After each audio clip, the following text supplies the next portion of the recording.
MPSC PYQ notes या चॅनलमध्ये सर्वांचं स्वागत आहे. तर आज आपण बघणार आहोत इतिहास आणि समाज सुधारकाचे जे पीवायक्यू आहे त्याचं नाही का पुरेपूर ॲनालिसिस करणार आहोत. कारण कंबाईनची परीक्षा जवळ येत आहे आणि आपण जर पीवायक्यूचं ॲनालिसिस व्यवस्थित केलं नाही तर आपण नाही का नक्कीच फेल होणार त्याच्यात. तर नाही का पीवायक्यूचं जर ॲनालिसिस केलं तर पास होऊ शकतो. कारण पीवायक्यू नाही का रिपीटच येत असते, परंतु तिचं ॲनालिसिस केल्याच्या नंतरच आपल्याला ते येते. कारण रिपीट होते म्हणजे याचा अर्थ जशा का तसा पीवायक्यू नाही येत, तर ते तिच्या संबंधी काही गोष्टी जर आपण व्यवस्थित केल्या तर ते आपल्याला प्रश्न सुटू शकते. म्हणून नाही का आज आपण हे पीवायक्यू ॲनालिसिस घेत आहोत, तर याचा फायदा नक्कीच होणार. तर बघून घ्या पहिला प्रश्न काय होता. ऑल इंडिया मुस्लिम लीगचे पहिले अध्यक्ष कोण होते असा आपल्याला प्रश्न आलेला आहे. तर हे आपल्याला प्रश्न माहीतच असायला पाहिजे, परंतु ऑल इंडिया मुस्लिम लीग जे आहे ना त्याच्यासंबंधी आपण कोणत्या गोष्टी लक्षात ठेवू शकतो हे सुद्धा आपण पाहणं गरजेचं आहे. तर याचे अध्यक्ष कोण होते पहिले, तर आगा खान लक्षात ठेवता. तर हे पॉईंट एक पहिले लक्षात ठेवणं गरजेचं आहे. त्याच्यानंतर नाही का याचे पहिले अधिवेशन नाही का कुठं भरले होते असं जर विचारलं आपल्याला, ऑल इंडिया मुस्लिम लीगचं पहिलं अधिवेशन कुठं होतं, तर कराचीला, कराची. आणि याचे अध्यक्ष कोण होते तेव्हा, तर अहमदजी पीरभाई, अहमदजी पीरभाई हे सुद्धा व्यक्ती लक्षात ठेवणं गरजेचं आहे. त्याच्यानंतर अजून नाही का याच्यासंबंधी आपण काय लक्षात ठेवू शकतो, तर यांचं नाही का मुख्यालय कुठं होतं ऑल इंडिया मुस्लिम लीगचं, तर माहीत ठेवा, लक्षात ठेवा, लखनौला मुख्यालय होतं याचं. आणि एक व्यक्ती होते त्यांनी नाही का अलीगडमध्ये नाही का एक भाषण केलं आणि त्या भाषणामधून नाही का त्यानं मुस्लिम लीगचा राजकीय उद्दिष्ट नाही का स्पष्ट केलं. तर त्या व्यक्तीचं नाव काय आहे असं आपल्याला विचारू शकते. तर त्यांचं नाव होतं वक्कार उल मुल्क. हे पॉईंट सुद्धा लक्षात ठेवणं गरजेचं आहे. आपण ऑल इंडिया मुस्लिम लीगचे नाही का पुढं प्रश्न घेणारच आहोत आणि त्याचं नाही का पुरेपूर विश्लेषण करणार आहोत. सध्याचे नाही का हे पॉईंट बघून घ्या. याच्यानंतर आपण नाही का नेक्स्ट क्वेश्चन बघू सरळ. तर बघा काय होता प्रश्न, रिकामी जागा ही सत्यशोधक समाजाचे कार्यवाहक होते. म्हणजे कार्यवाहक विचारला आपल्याला अध्यक्ष माहिती राहते सर्वांना ज्योतिबा फुले होते म्हणून. कधी कधी नाही का कार्यवाहक आणि अध्यक्षामध्ये नाही का सरळ ज्योतिबा मारून देते कोणी आणि तिथं आपलं चुकून जाते. त्याच्यामुळे कार्यवाहक आणि अध्यक्षामध्ये फरक समजणं गरजेचं आहे. तर याचे नाही का कार्यवाहक होते नारायण कडळक आणि अध्यक्ष कोण होते, तर ज्योतिबा फुले अध्यक्ष, हे अध्यक्ष होते आणि हे कार्यवाहक होते. तर सत्यशोधक समाजाबद्दल आपण काय काय सांगू शकतो, महत्त्वाची जी माहिती म्हटलं तर सत्यशोधक समाजात नाही का एका विषयावर नाही का बोलणं वर्ज्य म्हटलं जात होतं, म्हणजे त्या विषयावर बोलायचं नाही असं म्हणत होते. तर ते कोणता विषय होता, तर राजकीय विषयाला नाही का बोलत नव्हते. राजकीय विषयाबद्दल या सत्यशोधक समाजात नाही का दर रविवारी नाही का बैठक भरत होती. तर ते कोणाच्या घरी भरत होती असं आपण विचारू शकते, तर भाऊ मनसाराम यांच्या घरी भरत होती सत्यशोधक समाजाची दर रविवारी बैठक. आणि जे सत्यशोधक समाज आहे याचं कार्य कोणत्या वृत्तपत्रातून प्रसिद्ध होत होतं असं जर आपल्याला कधी विचारलं तर दीनबंधू, लक्षात ठेवतं दीनबंधू, याच्यावर सुद्धा प्रश्न आलेले आहे आपल्याला. आणि दीनबंधूचा संबंध आला म्हणून आपण इथं सांगून देऊ की दीनबंधू कोण सुरू केलं, तर कृष्णराव भालेकर. हे सुद्धा पॉईंट लक्षात ठेवा, कारण याच्यावर विचारू शकते. या दीनबंधू वृत्तपत्राला नाही का एका व्यक्तीनं नाही का आर्थिक मदत दिली, आर्थिक मदत कोण देते असं जर विचारलं आपल्याला, तर संतूजी रामचंद्र लाड, लक्षात ठेवा व्यक्ती संतूजी रामचंद्र लाड. हे सुद्धा व्यक्ती महत्त्वाचे आहे. आपण सत्यशोधक समाजाबद्दल अजून काय गोष्टी लक्षात ठेवू शकतो, तर यांनी नाही काही बोर्डिंग स्कूल स्थापन केलं. त्याचं नाव काय होतं, तर Savatamali free boarding school, Savatamali free boarding school. हे सुद्धा पॉईंट लक्षात ठेवणं गरजेचं आहे. या समाजाने नाही का काही वृत्तपत्र स्थापन केले. ते वृत्तपत्र कोणते होते हे असं आपल्याला विचारलं जाऊ शकते. तर ते वृत्तपत्र सुद्धा मी इथं तुम्हाला लिहून देतो. तर बघा कोणते कोणते होते. सगळ्यात पहिलं तर आपल्याला माहीतच आहे, आता सांगितलं आपण दीनबंधू. त्याच्यानंतर बडोदा वास्तल,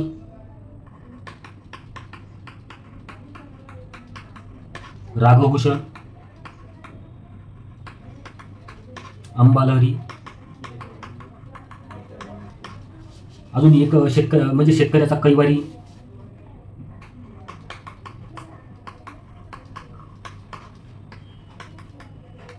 हे असे काही नाही काय यांनी वृत्तपत्र सत्यशोधक समाजाने स्थापन केली होती. हे लक्षात ठेवण्याचा प्रयत्न करा. आणि सत्यशोधक समाजाची जी शाखा होती ना कोल्हापूरची, तर ते म्हणजे कोण स्थापन केली असं जर विचारलं आपल्याला, सत्यशोधक समाजाची जी शाखा होती कोल्हापूरची, हे सुद्धा पॉईंट इथं मी लिहून देतो तुम्हाला. सत्यशोधक समाज आहे ना, तर याची नाही का शाखा स्थापन केली, शाखा कोल्हापूरला, कोल्हापूर शाखा. तर हे कोणा सुरू केली, तर शाहू महाराज, लक्षात ठेवता शाहू महाराज. आणि या शाखेचे अध्यक्ष कोण होते याच्यावर सुद्धा प्रश्न आलेला आपल्याला. जे कोल्हापूरची शाखा होती ना याचे अध्यक्ष होते परशुराम घोडसवारकर, परशुराम घोडसवारकर. हे सुद्धा पॉईंट लक्षात ठेवणं गरजेचं आहे. आणि याची जर आपल्याला स्थापना कधी झाली असं विचारलं तर 11 जानेवारी 1911, 11 जानेवारी 1911 हे सुद्धा पॉईंट लक्षात ठेवा. आपण सत्यशोधक समाजाच्या कोल्हापूर शाखेवर केव्हा प्रश्न येईल आपण तिथं नाही का त्याचं पुरेपूर विश्लेषण करू. आता सध्या आपण सत्यशोधक समाज बघत आहोत, तर हे सत्यशोधक समाजासंबंधी आपण इथं एवढे विधानं सांगू शकतो. त्याच्यानंतर नाही का आपण नेक्स्ट क्वेश्चन बघू. बघा, माझा प्रवास हे पुस्तक कोणी लिहिले असा आपल्याला प्रश्न आलेला आहे. आणि हे प्रश्न नाही का असे रिपीटच होते आपल्याला जर झाले तर कंबाईनला. म्हणून नाही का हे याचं नाही का फक्त उत्तर पाठ करून ठेवा. याचं उत्तर काय आहे? माझा प्रवास. लक्षात ठेवा, माझा प्रवास गोडसे भटजी यांचा आहे. गोडसे भटजी. ठीक आहे. तर यांनी नाही का पुणेला नाही का प्रसिद्ध केलं. हे कुठं केलं? माझा प्रवास पुणेला. पुणेला प्रसिद्ध. हे एक पॉईंट लक्षात ठेवता, कारण याच्यावर जास्तीत जास्त एवढा क्वेश्चन येऊ शकते आपल्याला. असे प्रश्न नाही का रिपीट मारणार कमीत कमी मारतात समजा. तर त्याच्यानंतर आपण सरळ नेक्स्ट क्वेश्चन बघू. यांनी 1904 मध्ये जयतू शिवाजी हे काव्य रचले म्हणते. जयतू शिवाजी. बघा, जयतू शिवाजी आहे. तर यांचं नाव काय आहे? तर वीर सावरकर. याचं उत्तर आहे वीर सावरकर. 1904 जयतू शिवाजी हे पॉईंट लक्षात ठेवता. सावरकर संबंधी खूप सारी माहिती आहे आणि आपण नाही का ते विश्लेषण करूच, परंतु इथं नाही का एवढाच पॉईंट सध्या लक्षात ठेवा. कारण जयतू शिवाजी याच्याबद्दल विचारलं तर हे पॉईंट आपल्याला लक्षात ठेवणं गरजेचं आहे. सध्या असे क्वेश्चन रिपीट होते, म्हणून हे याच्याबद्दल मी जास्त विश्लेषण घेत नाही. याच्यानंतरच्या क्वेश्चनले बघा चांगलं विश्लेषण करू आपण, कारण त्याच्यावर आपल्याला प्रश्न येते, याच्यावर येण्याची शक्यता थोडी कमी आहे, म्हणून हे प्रश्नाचं विश्लेषण करत नाव. नेक्स्ट क्वेश्चन बघू आपण. बघा, 1920 मध्ये मुंबई येथे झालेल्या ऑल इंडिया ट्रेड युनियन काँग्रेसचे पहिले अधिवेशन कोणाच्या अध्यक्षतेखाली पार पडले? खूपदा रिपीट झालेला क्वेश्चन आहे ना, असे कंबाईनले प्रश्न येते आपल्याला. तर याचं विश्लेषण आपण पुरेपूर करू शकतो. तर बघा, ऑल इंडिया मुस्लिम म्हणतो सॉरी, तर आयटकचं जे पहिलं अधिवेशन होतं ना, तर ते कोणाच्या, काँग्रेसचं जे पहिलं अधिवेशन होतं ना, ते कोणाच्या अध्यक्षतेखाली भरलं असं आपल्याला विचारलेलं आहे. तर सगळ्यांना माहीत असलं पाहिजे हे. तर लाला लजपतराय यांच्या अध्यक्षतेखाली हे आयटकचं पहिलं अधिवेशन भरलं होतं 1920 साली. तर याची तारीख विचारल्या जाऊ शकते आपल्याला. तर किती आहे? 31 ऑक्टोबर. हे सुद्धा पॉईंट लक्षात ठेवणं गरजेचं आहे. आपल्याला आयटकबद्दल काय काय माहिती देता येते? तर all India trade union Congress म्हणजेच आयटक होते. तर याचं नाही का हे कोणत्या पक्षाशी संबंधित होतं असं जर विचारलं आपल्याला, तर भारतीय कम्युनिस्ट पक्ष होता ना, भारतीय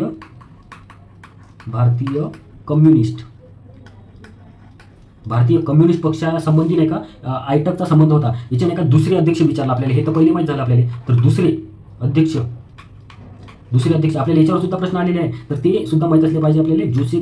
जोसेफ बॅपिस्टा व्यक्ती लक्षात ठेवता, कारण दुसरे विचारलेले आहे आपल्याला. चौथे सुद्धा विचारलेले आहे. तर तिसरे आणि चौथे कोण अध्यक्ष होते असं जर विचारलं, तिसरे चौथे, बघा इथं सांगतो मी तुम्हाला, तिसरे चौथे अध्यक्ष कोण होते? तर CR दास. याच्यावर प्रश्न आलेला आहे, म्हणून नाही का हे सुद्धा पॉईंट लक्षात ठेवणं गरजेचं आहे. आपल्याला असं विचारलं जाऊ शकते की आयटकचे सरचिटणीस कोण होते? सरचिटणीस असं जर विचारलं, आयटकचे सरचिटणीस, तर आपल्याला माहीत असलं पाहिजे सरचिटणीस दिवान चिमनलाल.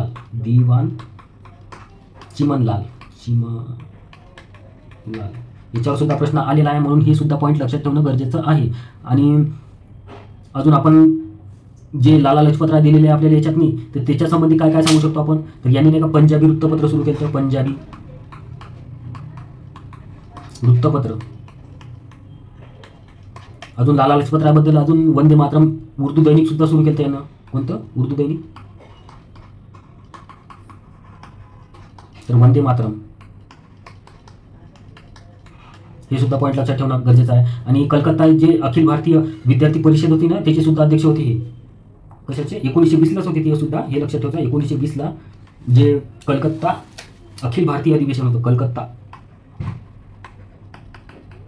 कलकत्ता अखिल, शॉर्टमध्ये लिहितो, अखिल भारतीय परिषद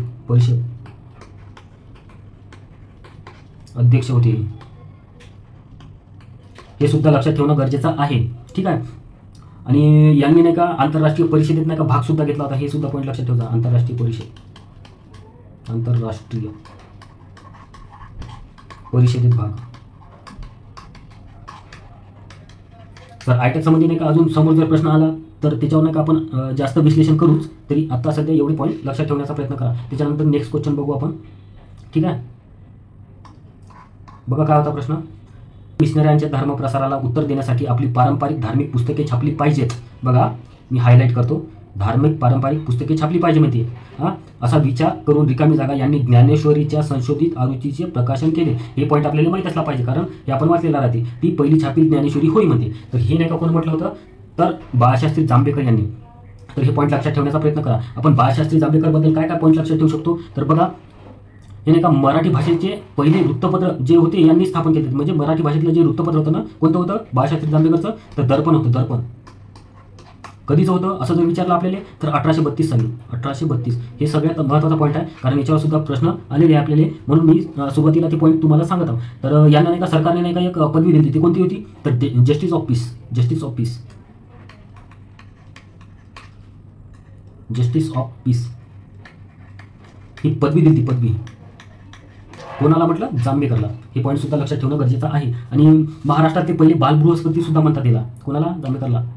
महाराष्ट्रातले पहिले बालबृहस्पती. बालबृहस्पती हे पॉईंट सुद्धा लक्षात ठेवा. मी नाही का हे साफ करतो आणि पुन्हा याच्यावर लिहिण्याचा प्रयत्न करतो. अजून जांभेकरबद्दल आपण काय सांगू शकतो? तर मराठी वृत्तपत्राचे जनक सुद्धा होते, कारण दर्पण त्यांनी सुरू केलं, म्हणून हे सुद्धा पॉईंट लक्षात ठेवा. मराठी वृत्तपत्राचे जनक असं सुद्धा यांना म्हटलं जाते. त्याच्यानंतर नाही का यांना कोण गुरु मानत होते? जांभेकरांना गुरु मानणारे 2 व्यक्ती होते, तर त्यांचं नाव कोण काय होतं असं विचारले जाऊ शकते आपल्याला. तर दादाभाई नौरोजी आणि किरीनाथ छत्रे. दादाभाई नौरोजी आणि किरीनाथ छत्रे. किरीनाथ छत्रे. तर हे 2 व्यक्ती लक्षात ठेवता. त्याच्यानंतर नाही का यांनी नाही का काही ते म्हणजे मराठी पुस्तक एक छापलं होतं, तर त्या पुस्तकाचं नाव काय होतं असं विचारलं जाऊ शकते आपल्याला. यांच्या पुस्तकाचं नाव तर शून्यलब्धी. याच्यावर सुद्धा प्रश्न आलेले आहे. असेच मल्टिपलमध्ये शून्यलब्धी दिलं होतं, बाकीचे ऑप्शन माहीत नव्हतं, पण शून्यलब्धीवरून आपलं उत्तर निघत होतं. त्याच्यानंतर यांनी नाही का एक सोसायटी स्थापन केली. कोणती? तर नेटिव्ह इम्प्रुव्हमेंट.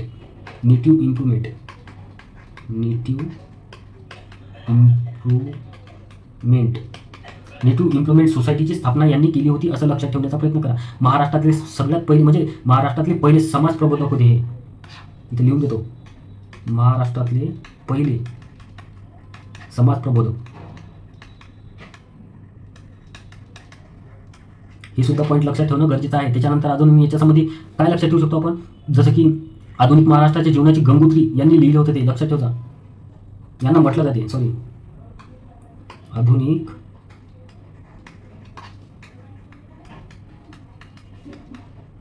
आधुनिक महाराष्ट्राच्या जीवनाची गंगोत्री.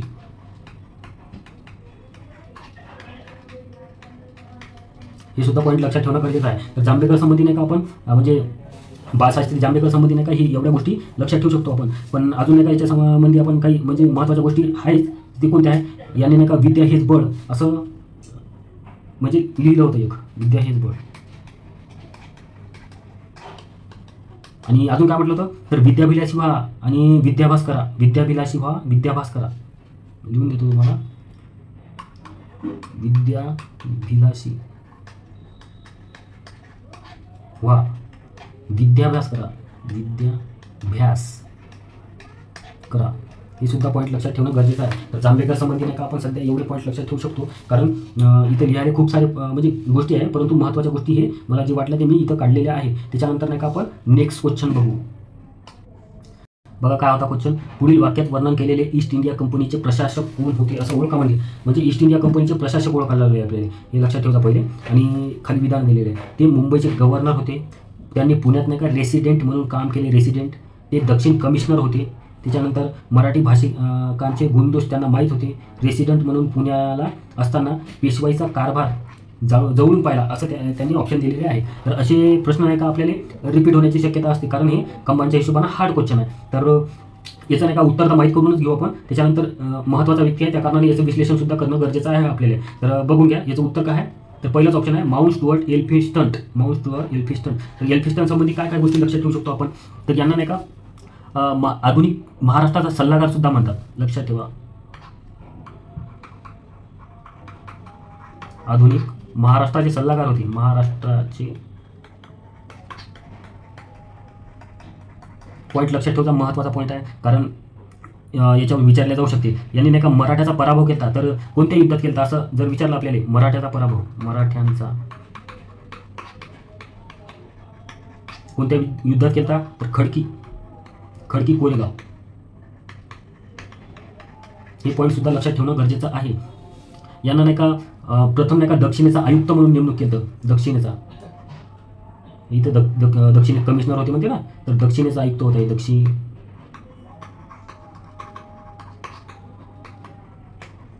हे पॉईंट एल्फिन्स्टन संबंधी लक्षात ठेवू शकतो आपण. मुंबई प्रांताचे गव्हर्नर कधी होते असं जर विचारलं आपल्याला तर 1918 मुंबई प्रांत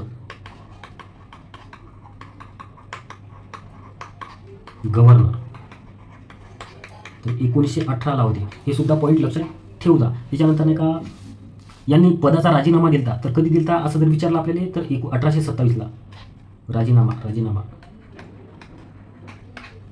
1827. हे सुद्धा पॉईंट लक्षात ठेवणं गरजेचं आहे. तर आपण नाही का एल्फिन्स्टन संबंधी एवढे पॉईंट सध्या लक्षात ठेवू आणि नेक्स्ट क्वेश्चन बघू. बघा काय होता क्वेश्चन. अयोग्य जोडी ओळखा. जोड्या लावा दिल्या होत्या आपल्या. जोड्या लावा नाही तर अयोग्य जोडी ओळखा असं विचारलेलं होतं आपल्याला. तर बघा पहिली जोडी काय होती. बापूजी आणि धारासाना सत्याग्रह पहिली चुकीची दिलेली आहे तर हे चुकीची आहे लक्षात ठेवता. आणि दुसरी बघा डॉक्टर बाबासाहेब आंबेडकर महाड सत्याग्रह हे बरोबर आहे. त्याच्यानंतर सेनापती बापट मुळशी सत्याग्रह हे सुद्धा बरोबर आहे. साने गुरुजी पंढरपूरचा सत्याग्रह हे सुद्धा बरोबर आहे. तर पहिली नंबरची चूक आहे आपल्याला असं सांगता येते. तर आपण नाही का काही महत्त्वाच्या गोष्टी इथं सांगू. जसं की बापूजी यांनी बद्दल नाही का काय सांगता येते आपल्याला. तर यांनी नाही का संस्कृत काव्य काय लिहिलं होतं.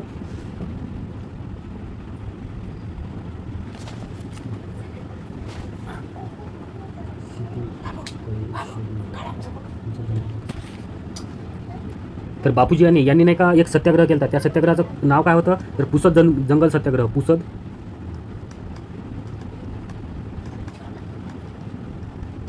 पॉईंट लक्षात ठेवता. पुसद जंगल सत्याग्रह कारण याच्यावर प्रश्न आलेला आहे म्हणून हे पॉईंट लक्षात ठेवणं आपलं काम आहे. तर इथं नाही का धारासना सत्याग्रह दिलेला आहे ना. तर धारासना सत्याग्रहाबद्दल आपण थोडीशी माहिती बघू. तर धारासना सत्याग्रह कधी आणि कुठे झाला असं जर विचारलं तर बघा 21 मे 1930ला 21 मे 1930ला कुठे जर विचारलं तर गुजरात. हे सुद्धा पॉईंट लक्षात ठेवणं गरजेचं आहे. आणि कशा विरोधात होता हे धारासना सत्याग्रह तर मिठावरील जे कर होता ना त्याच्यावर मिठावरील कर याच्यामुळे नाही का धारासना सत्याग्रह झाला होता. तर धारासना सत्याग्रहात नाही का कोणत्या व्यक्तीचा समावेश होता असं जर विचारलं आपल्याला तर माहीत असलं पाहिजे. सरोजिनी नायडू. अजून कोणते व्यक्ती होते मनीलाल आणि इमाम साहिब.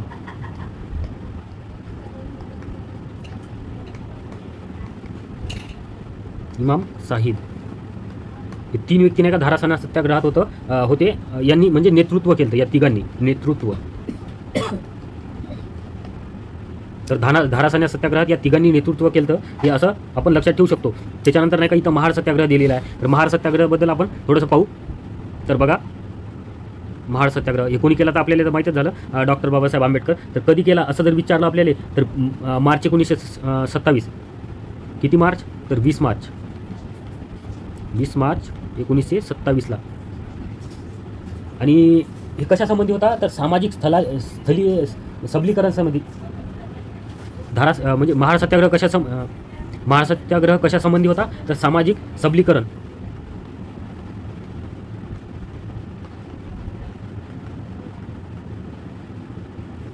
पॉईंट लक्षात ठेवता. सामाजिक सबलीकरण म्हणजे सामाजिक सबलीकरण हे दिन काय डोक्यात नाही लागलं.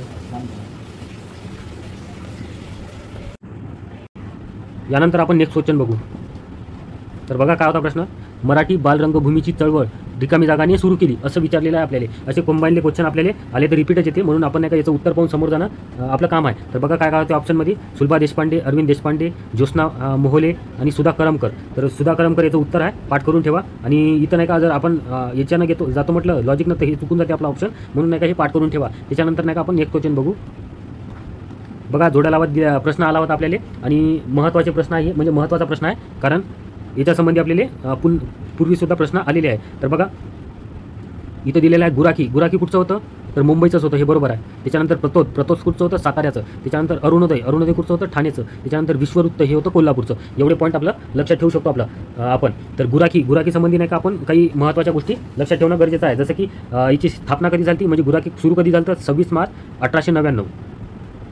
26 मार्च 1899 हे पॉईंट लक्षात ठेवता. म्हणजे याची आपल्याला स्थापना कधी विचारू शकते. आणि पहिले संपादक कोण होते असं जर आपल्याला विचारलं तर भाट्टे. सरनेम लक्षात ठेवता. पहिले संपादक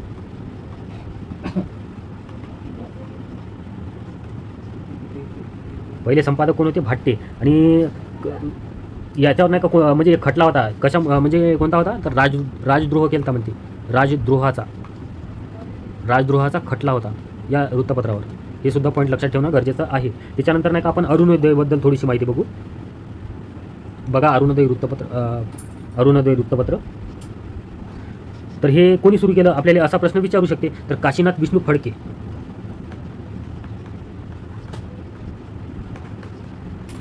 काशीनाथ विष्णू फडके.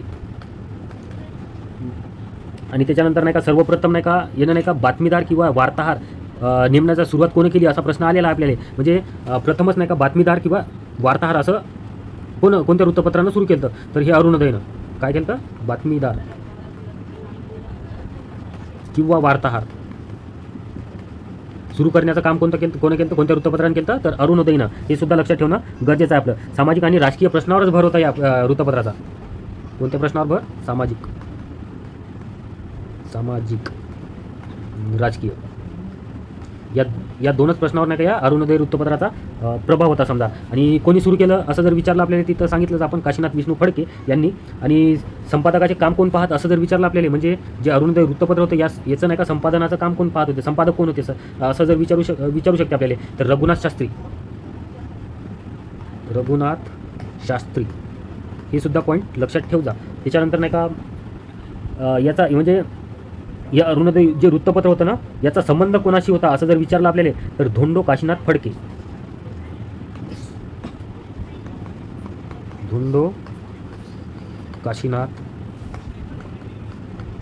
हे सुद्धा पॉईंट लक्षात ठेवणं गरजेचं आहे. त्याच्यानंतर नाही का आपण नेक्स्ट क्वेश्चन बघू.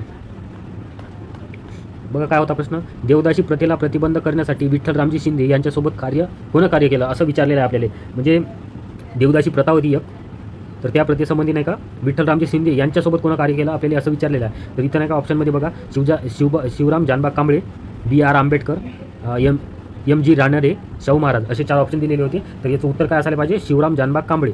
तर हे पॉईंट लक्षात ठेवता. हे उत्तर म्हणजे हे आपल्याला प्रश्न रिपीट होऊ शकते असे. तर याच्यासंबंधी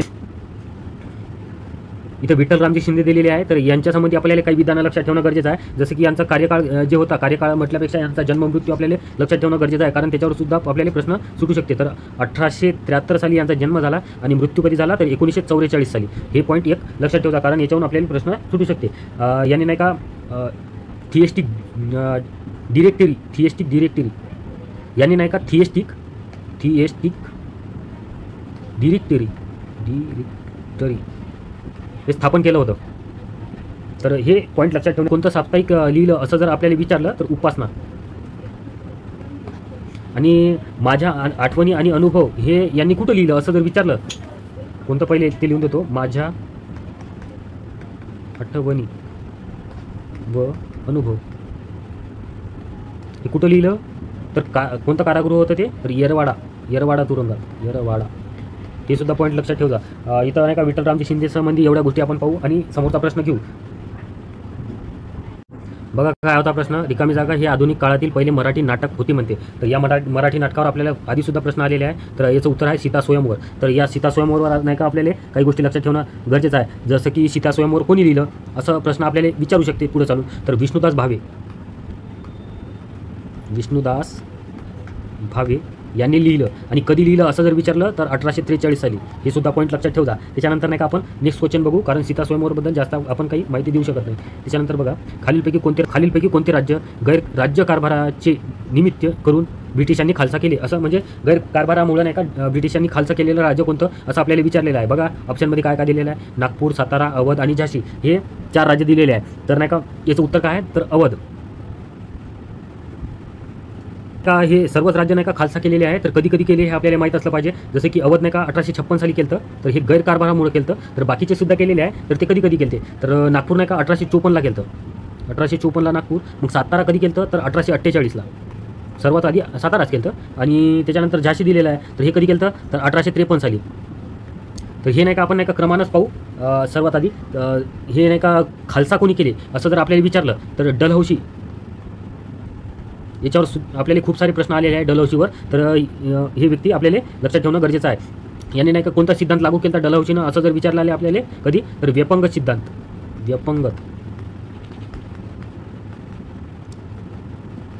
हे एक पॉईंट लक्षात ठेवता इथं. आणि जे आपण खालसा केलेले आहे ना डलहौसीनं राज्य, ते पाहून घेऊ पहिले सर्वात आधी क्रमानुसार. सर्वात आधी केलं तर सातारा, याचं वर्ष तर इथं दिलेलंच आहे आपण 1848 साली. त्याच्यानंतर जैतपूर, जैतपूर कधी केलं असं जर विचारलं आपल्याला, गेलेच नाही का, जैतपूर सोबतच नाही का सबलपूर होतं, सबलपूर आणि भोरच्छा होतं एक, भोरच्छा लक्षात ठेवतो आपण, भोरच्छा. हे 3 राज्य नाही का कधी केले ते असं जर विचारलं तर 1849ला. त्याच्यानंतर कोणतं केलं तर बगाट किंवा बागाट म्हणतो आपण त्याला, बगाट, भगत असं म्हणतो ना, बगाट. हे कधी केलं असं जर विचारलं आपल्याला तर 1850ला. त्याच्यानंतर कोणतं केलं तर उदयपूर.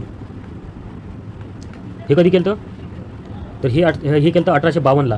आणि कोणी केली हे 2 राज्य असं जर विचारलं आपल्याला तर म्हणजे कोणी परत केले ते असं जर विचारलं आपल्याला, बगाट आणि उदयपूर हे 2 राज्य नाही का परत केले होते, तर कॅनिंगनं केले, कॅनिंगनं. कॅनिंग या व्यक्तीनं नाही का हे 2 राज्य परत केले. त्याच्यानंतर कोणतं झालं तर झाशी. झाशी आपण बघितलेलं आहे कधी केलं तर 1853 साली, इथं दिलेलं आहे आपण. त्याच्यानंतर नाही का नागपूर आणि अवध हे 2 राज्य इथे लिहितो मी. नागपूर कधी केलं तर इथे दिलेलं आहे 1854, आणि झाशी कधी केलं तर हे सुद्धा दिलेलं आहे आपण 1853. नाही 1853 नाही आहे, 1856 आहे, सॉरी, हे 1856 आहे झाशी. तर ही पॉईंट एक लक्षात ठेवता. तर आपण नाही का याची एक ट्रिक्स बनवू शकतो, म्हणजे हे राज्य आपल्याला क्रमानं जर विचारले कधी तर ते आपल्या लक्षात राहिले पाहिजे. तर त्याची ट्रिक्स काय बनवू शकतो आपण, तर बघा, साजेबा उजाना म्हणायचं, साजेबा उजाना, साजेबा जयबा उजाना. तर साजेबा उजाना कसं लक्षात ठेवायचं बघा, सातारा, जैतपूर, बागट, उदयपूर, झाशी आणि नागपूर याचा क्रम आहे. तर हे लक्षात ठेवण्याचा प्रयत्न करा. आणि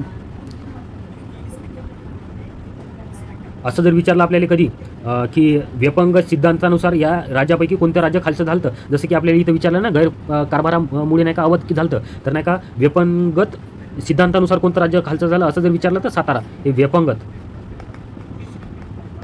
सिद्धांतानुसार झालं आहे, असं लक्षात ठेवण्याचा प्रयत्न करा. त्याच्यानंतर नाही का विलिनीकरणाबाबत नाही का एका व्यक्ती नाही का बळी तो कानपिढी असं म्हटलं होतं. ते कोण, म्हणजे तो व्यक्ती कोण होता असं जर आपल्याला म्हटलं, म्हणजे याच हे जे व्यपंगत सिद्धांतानुसार खालसा झाला होता ना सातारा, तर याला म्हटलं होतं बळी तो कानपिढी असं म्हटलं होतं. म्हणजे याचं विलिनीकरण झालं ना साताऱ्याचं, तर ते कोणत्या व्यक्तीने म्हटलं होतं तर जोसेफ ह्यूम. लक्षात ठेवता, जोसेफ ह्यूम काय म्हटलं होतं, बळी तो कानपिढी.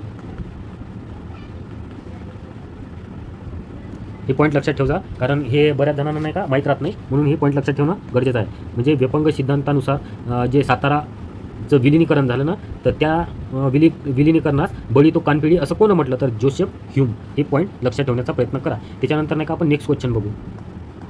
बघा इथं दिलेलं आहे, अंधासाठी पहिली शाळा बातमी सदन यांनी सुरू केली. हे सर्वांनाच माहीत असायला पाहिजे प्रश्न, कारण याच्यावर नाही का आपल्याला आधीसुद्धा खूप सारे प्रश्न आलेले आहे. याच्या संबंधी आपण नाही का विश्लेषण पण खूप सारं करू शकतो. तर याचं पहिले उत्तर बघून घेऊ आपण.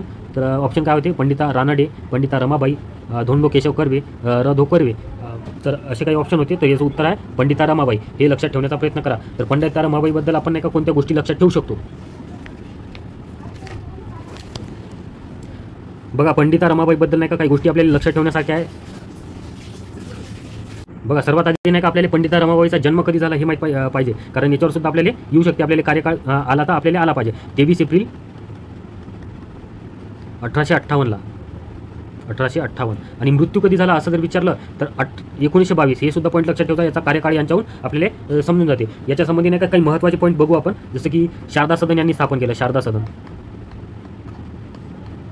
कधी स्थापन केलं असं जर विचारलं तर 1889. आणि कुठे जर विचारलं तर मुंबई.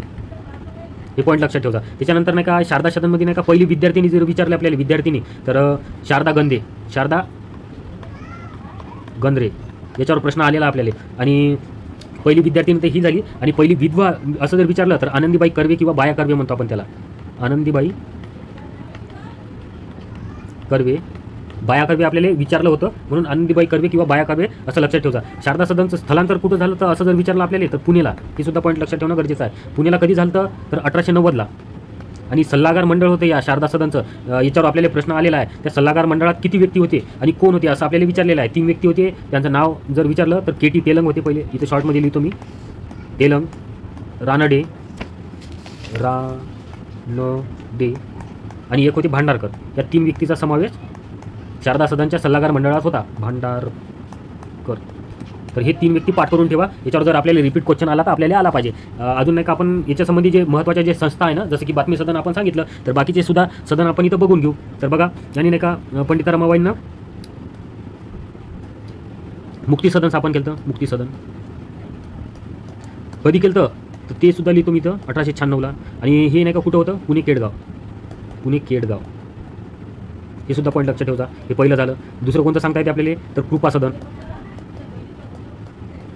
हे कधी झालं तर 1899ला. आणि हे सुद्धा पुणे केडगावलाच होतं, हे लक्षात ठेवता. त्याच्यानंतर तिसरं कोणतं सांगू शकतो आपण तर प्रीती सदन. हे नाही का लवकरच बंद पडलं होतं, तर असं लक्षात ठेवून शकता तुम्ही. त्याच्यानंतर चौथं कोणतं सांगू शकतो आपण तर सदानंद सदन.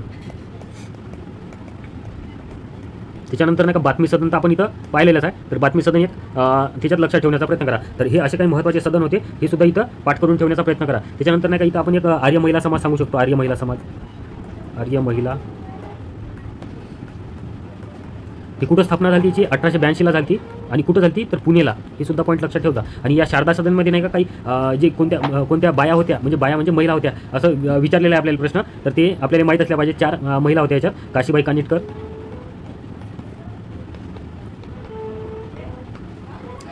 आणि त्याच्यानंतर नाही का रमाबाई रानडे, त्याच्यानंतर रखमाबाई राऊत आणि पंडिता रमाबाई.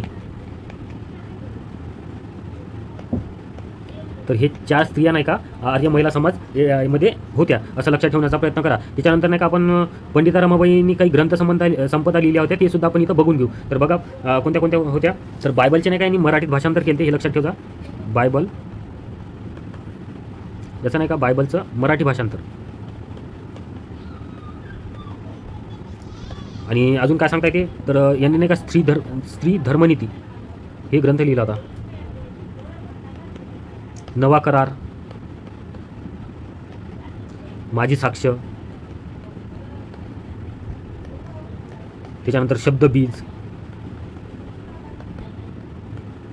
मूळ ज्ञानातील वेचे,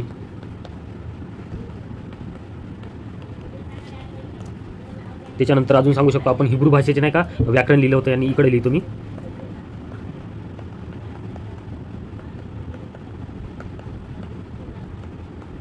व्याकरण, हिब्रू भाषेचं व्याकरण लिहिलं होतं. त्याच्यानंतर द टेस्टमनी हे ग्रंथ लिहिला होता.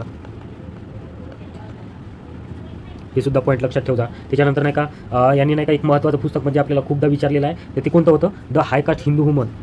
द हायकास्ट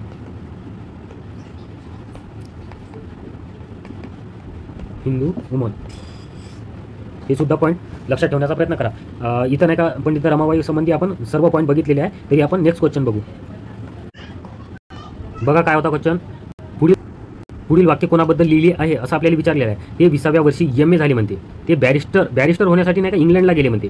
आणि ऑक्सफर्ड विद्यापीठात लॉर्ड कर्झन त्यांचा सहकारी होता म्हणते. Lord Curzon. तर हे कोणाबद्दल लिहिलेलं आहे असं विचारलेलं आहे आपल्याला. तर याचं उत्तर काय माहिती आहे का फिरोजशाह मेहता. तर यांच्याबद्दल हे विधानं केलेले आहेत. तर आपल्याला नाही का फिरोजशाह मेहताबद्दल नाही का खूप सारे विधानं सांगता येते. सगळ्यात आधी नाही का आपण या ऑप्शननुसार जाऊ. तर MA कुठं झाले त्यांनी असं जर विचारलं आपल्याला तर एल्फिस्टन कॉलेज. एल्फिस्टन कॉलेजला MA झालेले आहे ते. त्याच्यानंतर नाही का दादाभाई नौरोजी जेव्हा भेटले ना तेव्हा यांचा म्हणजे यांच्यावर प्रभाव पडला होता. इथं दादाभाई नौरोजी जे ऑप्शनमध्ये दिलेले आहे ना तर यांचा प्रभाव नाही का फिरोजशाह मेहतावर पडला होता असं लक्षात ठेवण्याचा प्रयत्न करा. आणि फिरोजशाह मेहता संबंधी काय सांगू शकतो आपण की यांचा जन्म कधी झाला तर 1845 साली. फिरोजशाह मेहताचा 1845 साली जन्म झाला आणि मृत्यू कधी झाला तर 1915 साली. हे सुद्धा पॉईंट लक्षात ठेवण्याचा प्रयत्न करा. मुंबईतील नागरी शासनाचे पिता सुद्धा याला म्हणतात. हे याच्यावर सुद्धा प्रश्न आलेला आहे आपल्याला. मुंबईतील नागरी शासनाचे पिता.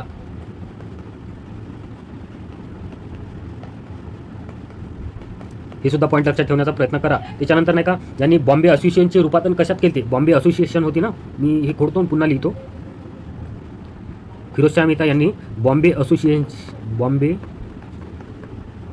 असोसिएशनचे रूपांतर केलं. रूपांतर ते लिहितो कशात केलं तर बघा इथं सांगतो मी तुम्हाला. बॉम्बे प्रेसिडेन्सी असोसिएशनमध्ये.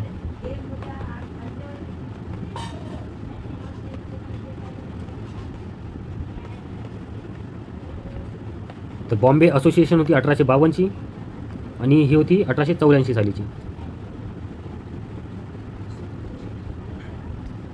त्याच्यानंतर नाही का अजून आपण काय सांगू शकतो तर याचे नाही का बॉम्बे प्रेसिडेन्सीचे नाही का पहिले सरचिटणीस कोण होते असं विचारले जाऊ शकते आपल्याला. याचे सरचिटणीस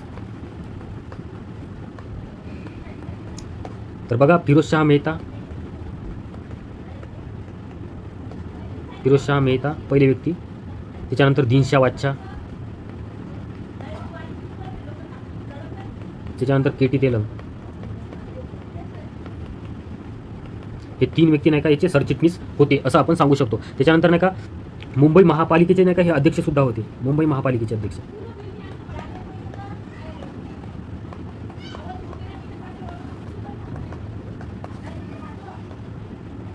मुंबई महापालिकेचे अध्यक्ष असं लक्षात ठेवण्याचा प्रयत्न करा. त्याच्यानंतर नाही का मुंबई विद्यापीठाने नाही का यांना एक पदवी दिली होती, ती कोणती होती?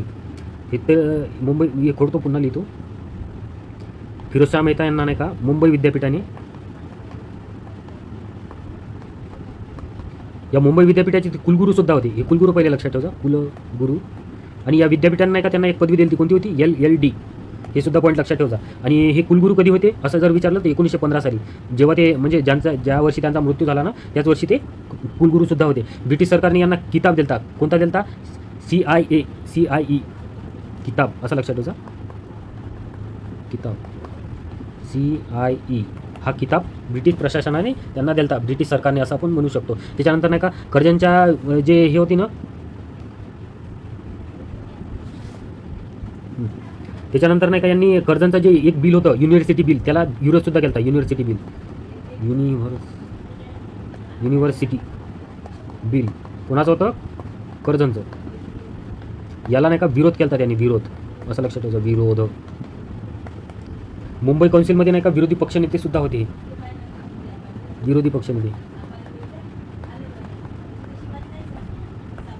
हे पॉईंट सुद्धा लक्षात ठेवण्याचा प्रयत्न करा. त्याच्यानंतर नाही का अजून आपण याच्याबद्दल काय सांगू शकतो, तर यांच्या पुढाकाराने काय स्थापन झालं असं जर विचारलं आपल्याला, तर सेंट्रल बँक ऑफ इंडिया आहे ना, central bank of India, CBI म्हणतो आपण इथं, CBI, central bank of India, यांच्याच पुढाकाराने स्थापन झाली होती. इंग्रजी भाषेतले पहिले राष्ट्रीय जे बाण्याचे वृत्तपत्र होते ना, यांनी म्हणजे मी नाही सांगत होते. तर एवढे महत्त्वाचे पॉईंट नाही का आपण फिरोजशाह मेहता यांच्या संबंधी सांगू शकतो. याच्यानंतर नाही का आपण